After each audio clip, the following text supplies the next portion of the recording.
Army in 2012. And they were left by their husbands. The international community left them.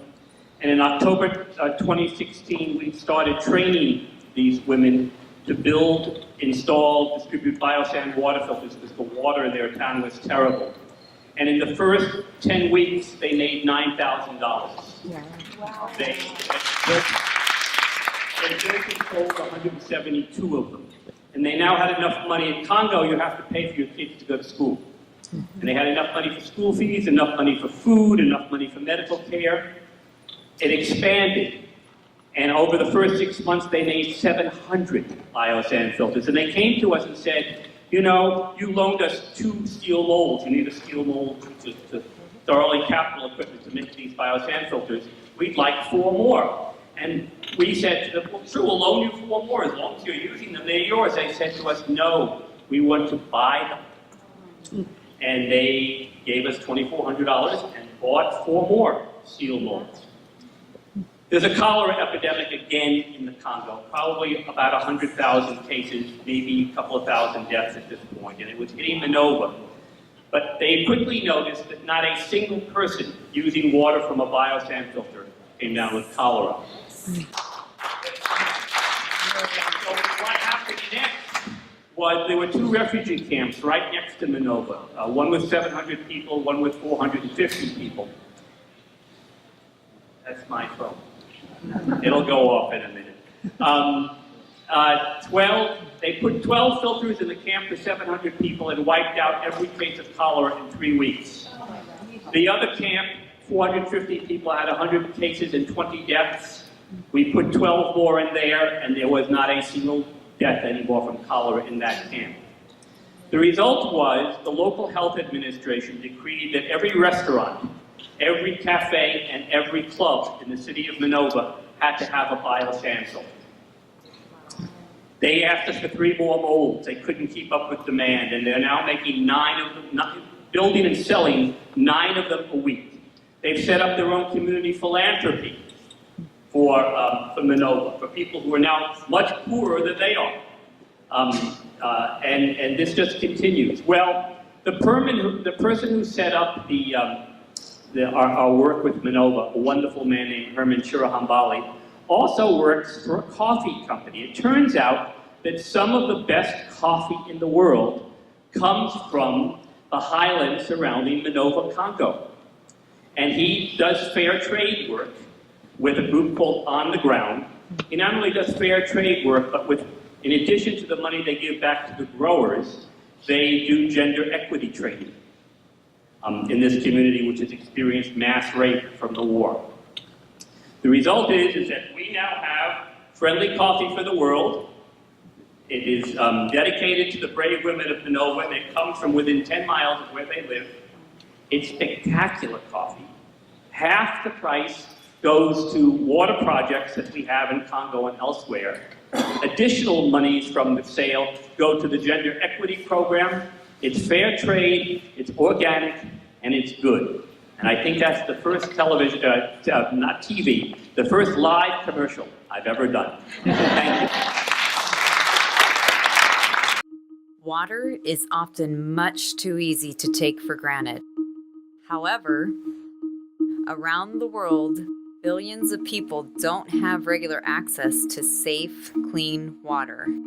In many areas, this places a unique stress on women who struggle to keep themselves and their families healthy.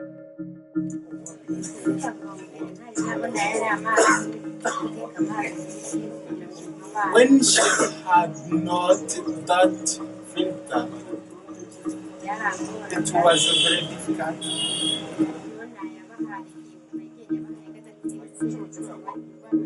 When she used to give them that bad water, they also be affected from disease. Since 2000, more lives have been lost due to lack of clean water than from all wars combined. The toll is highest among children and families. Kwa familia hizo za Wambuti, for the Pato communities, wakati wowote wanapopatwa na shida kama hiyo, when they have deaths within the family, hawana hata pesa ya kujisaidia, they don't have even any money to help themselves, hata kwa mazishi even for the burial of the dead. Many of these communities without clean water are among the poorest and most disadvantaged in some of the worst conditions imaginable. In Minova, Congo, a group of war-torn women survived rape, abuse, abandonment, and loss of their fields and homes, only to struggle with HIV, depression, hunger, and supporting their children, all in addition to water-related illnesses. But Friendly Water for the World offered a solution for these women, a process that not only provides new access to clean water, but empowers these women and their communities. Friendly Water for the World uses the technology of biosand water filters, a simple, elegant, and affordable technology that uses the power of nature. Biological and mechanical processes remove up to 99% of bacteria and 100% of viruses, worms, protozoa, and amoeba, which means healthier families. Before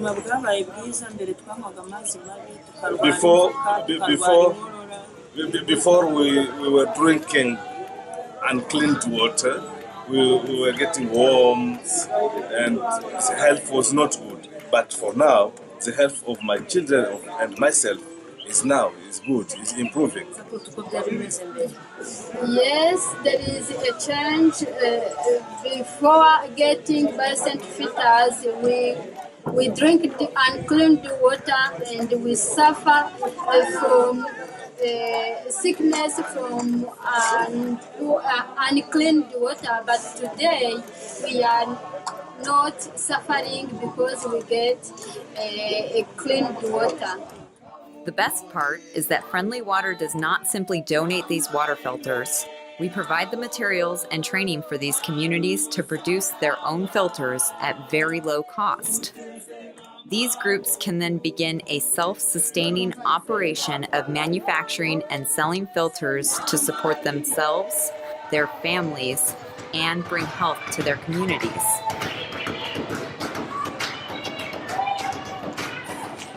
akazi nshima ni uko tumenya natwe kubyikorera bidakoreshejwe n'abakozi natwe tukabigiramo uruhare rwo kumenya gukora.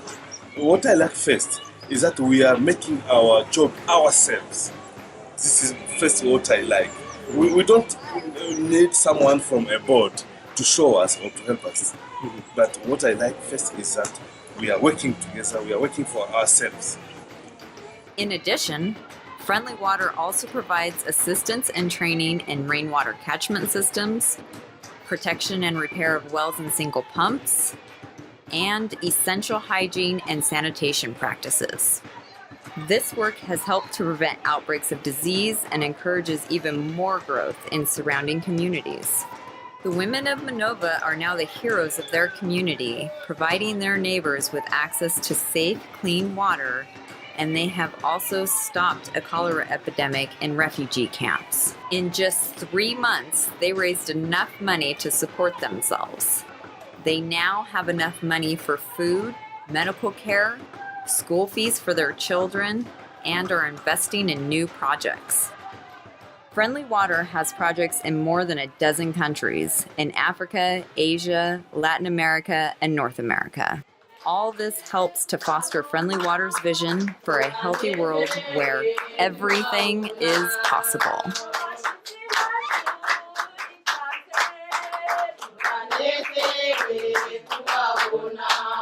The future is the best than today because of this project, because I see that is growing.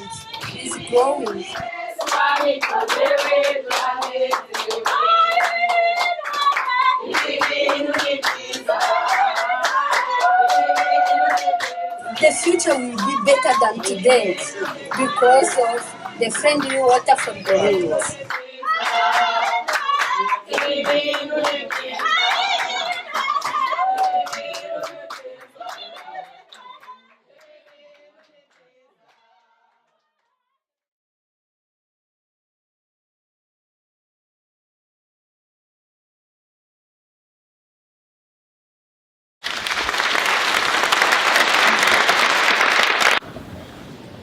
So I want to tell you a quick story before your main event comes in. Okay. I want to tell you a story about my friend. Her name is Helen Tanyinga. She lives in Jinja in southern Uganda. Helen is one of the most spectacular people you'll ever meet. And Helen runs an organization called the Rape Hurts Foundation.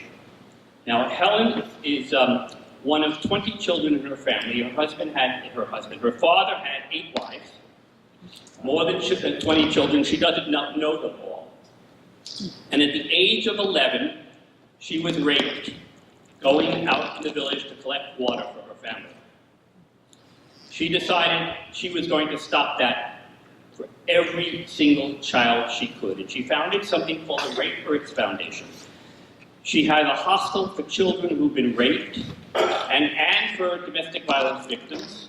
Many of the children, by the way, were raped by their own parents.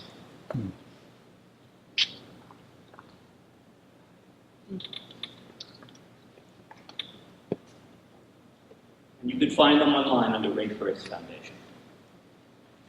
So, Helen lives hand to mouth.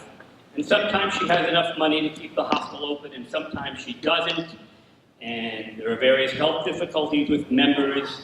And I've been working with her for about 4 or 5 years. I said, but Helen, we can make it so you can support all of this. So these are some kids in southern Uganda going for water, just like Helen did. And that's what the water looks like. They'll walk up to 5.5 kilometers. This is what they'll collect, they'll bring it home, and it makes them sick.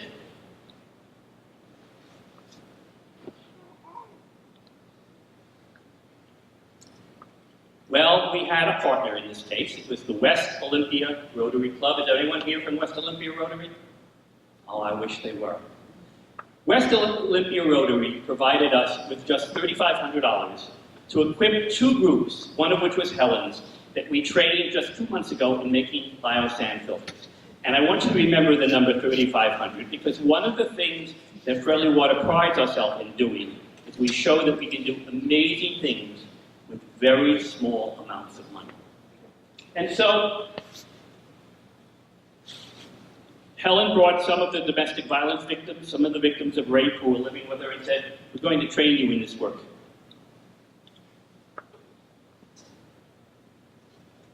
You like the teapots, by the way? And once they started making filters, they said, well, why don't we go out to a trade fair? And so they did. And they demonstrated biosand filters, both making and how they work. And these were some of the women who brought the filters to the trade fair. Oh, too soon. In 2 months, Helen got an order for 1,289 biosand filters from Plan International for every foster family in eastern Uganda that they were supporting. She got an order for 50 filters from the local police, plus a contract to train them all in its use so the police could go out and show other people biosand filters. And she got an order for 600 filters from 10 prisons so they could provide clean water in prison. The total amount of income from those 3 orders, she's doing orders all the time for the local people, the total amount was $80,000 in 2 months. Remember, the investment was $3,500 split over 2 groups. So Helen, I was talking with Helen today and said, okay, what are you going to do with all the money? And she said, glad you asked. Her dream has been to build a health center and residence for rape victims, victims of sexual abuse, child victims. There is no such center anywhere in Uganda. And she showed me, there have been more pictures, but this is just one I put up. And I said, well, I know you're missing rainwater catchment systems, so we're going to have to train you in those. And I said, what I particularly like about this drawing is that you're not going to ask me for any money for it. And she said, you're absolutely right. We're going to pay for it ourselves. I read it close enough. Awesome. And there's Ellen with her kids. He's an amazing, amazing person. I'm planning to be in Uganda in February. So that's my story, and I'm sticking to it. Hey. Join us in your friendly water.